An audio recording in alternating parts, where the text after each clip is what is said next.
السلام علیکم ورحمۃ اللہ وبرکاتہ۔ الحمدللہ الصلاۃ والسلام علی رسول اللہ وعلی آلہ واصحابہ اجمعین، اما بعد، اعوذ باللہ من الشیطان الرجیم، بسم اللہ الرحمن الرحیم۔ یا ایہا الذین آمنوا اذا لقیتم فئۃ فاثبتوا واذکروا اللہ کثیرا لعلکم تفلحون واطیعوا اللہ ورسولہ ولا تنازعوا فتفشلوا وتذهب ريحكم واصبروا ان اللہ مع الصابرین۔ سورہ انفال کی آیت نمبر 46 کو سوال کے جواب میں پیش کیا گیا ہے، اور الحمدللہ آپ کو معلوم ہے کہ کل کے جواب میں سورہ انفال کی آیت نمبر 35 کو پیش کیا گیا۔ جنہوں نے درس قرآن کو سنا ہے، جنہوں نے اس آیت کو سنا ہے تفسیر کے ساتھ، انشاءاللہ ان کے بات سمجھ میں آ گئی ہوگی۔ آج ہم سورہ انفال کی آیت نمبر 45 اور 46 دیکھتے ہیں۔ اللہ رب العالمین نے فرمایا، یا ایھا الذین آمنوا اذا لقیتم فئۃ فاثبتوا واذکروا اللہ کثیرا لعلکم تفلحون۔ کیا فرمایا؟ اے ایمان والو، جب کسی گروہ سے تمہارا آمنا سامنا ہو تو ثابت قدم رہو اور اللہ کو بہت یاد کرو تاکہ تم فلاح پاؤ۔ میرے بھائیو، یہاں پر یہ تعلیم دی جا رہی ہے کہ اگر اللہ کے ماننے والے ایسی جگہ پہنچ جائیں جہاں پر دشمن سے مقابلہ ہو، تو دشمنان اسلام، دشمنان دین، اور جو اللہ کے دشمن ہیں، جو اللہ کے دین کو غالب ہونے سے روکتے ہیں، ایسے لوگ جو اللہ کے دین کا کام کرنے سے روکتے ہیں، ایسے لوگوں کا اگر سامنا ہو جائے تو کیا کرنا ہے؟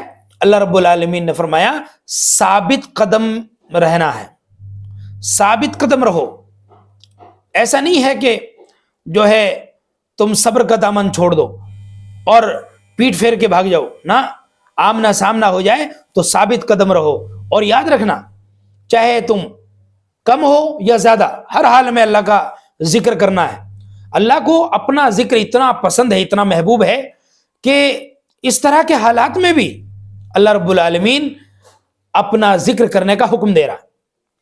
اگر تعداد تمہاری کم ہے تو اللہ کا ذکر کرو گے تو اللہ رب العالمین مدد کرے گا، اور اگر تعداد تمہاری زیادہ ہے اور پھر اللہ کا ذکر کرو گے تو گھمنڈ، غرور، تکبر ختم ہو جائے گا، انا پرستی ختم ہو جائے گی، بلکہ اللہ کی مدد یاد رہے گی، اللہ کی نصرت یاد رہے گی، اور ایمان اور یقین رہے گا کہ ہم چاہے کتنے ہی ہوں، اللہ کی مدد کے بغیر کچھ نہیں ہو سکتا۔ پھر آگے فرمایا اللہ نے لعلکم تفلحون، تاکہ تم کامیاب ہو جاؤ۔ ظاہر سی بات ہے، اللہ کا ذکر کریں گے اور ثابت قدم رہیں گے تو اللہ ہر میدان میں کامیاب کرے گا، اللہ کا وعدہ ہے۔ آگے فرمایا واطیعوا اللہ ورسولہ ولا تنازعوا فتفشلوا وتذهب ريحكم واصبروا ان اللہ مع الصابرین، کہ اللہ اور اس کے رسول کی اطاعت کرو۔ اطاعت کرنے کا حکم ہے، اور اگر کسی نے اطاعت نہیں کی تو پھر اللہ والا کہاں ہوا ہو؟ اللہ والا بننے کے لیے ضروری ہے کہ وہ اللہ اور اس کے رسول کی اطاعت کرے۔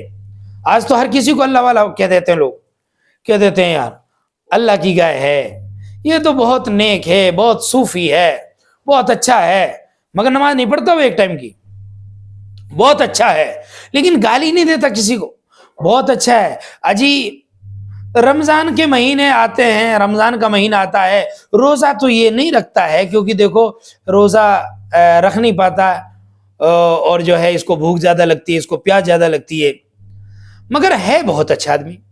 زکوٰۃ دینے کا ٹائم آتا ہے، زکوٰۃ ہی نہیں دیتا، باقی الحمدللہ بہت اچھا آدمی ہے۔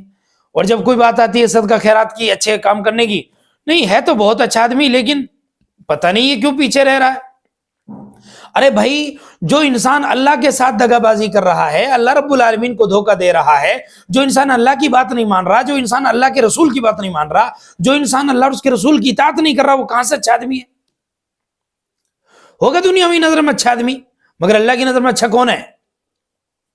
فرمایا اللہ تعالیٰ نے ان اکرمکم عند اللہ اتقاکم، تم میں سب سے اچھا وہ ہے جو تقوی میں سب سے اچھا ہو۔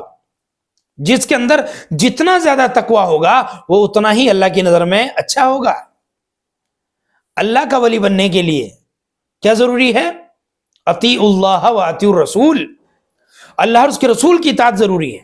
یہاں پر اطاعت کرنی ہے اللہ اور اس کے رسول کی. یعنی جب تم دشمن کے سامنے آ کے کھڑے ہو گئے اور دشمن سے تمہارا مقابلہ ہو رہا ہے تو اب اللہ اور اس کے رسول کا حکم ہے کہ ہمت دکھاؤ, بہادری دکھاؤ, طاقت دکھاؤ, اپنی صبر کے ساتھ رہو اور اللہ اور اس کے رسول کی اطاعت کرو. یعنی اللہ کی نافرمانی کر کے نہ بھاگو, اللہ کی نافرمانی نہ کرو, کیونکہ اگر تم نے میدان چھوڑ دیا, اگر ہمت ہار گئے تو اللہ اور اس کے رسول کی نافرمانی ہو جائے گی نا.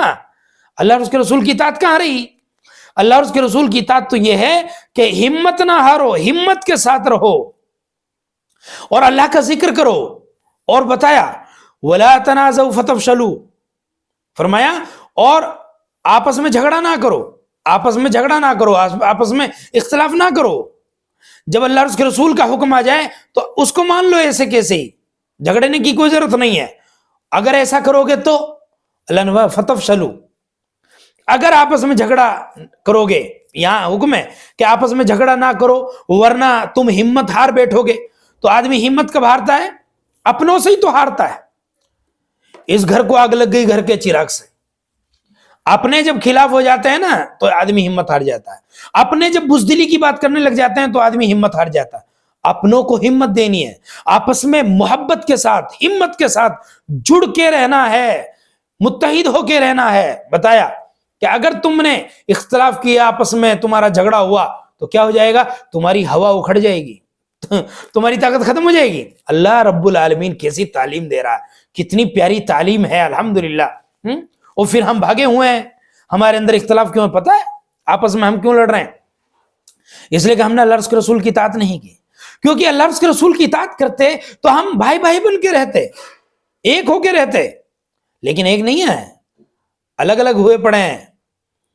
دشمنیاں آپس میں ایک دوسرے کے ساتھ, بیر, حسد, کینہ, کپٹ, دلوں کی گندگی, سینوں کے اندر چھپا ہوا بغض, یہ ہمیں ایک نہیں ہونے دیتی.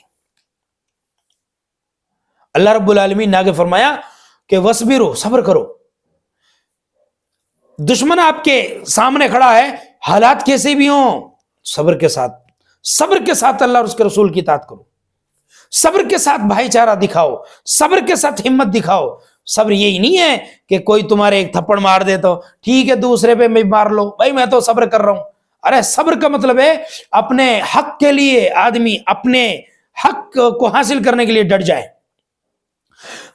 اللہ رب العالمین کو خوش کرنے کے لیے آدمی اپنا سب کچھ قربان کر دے, یہ صبر ہے.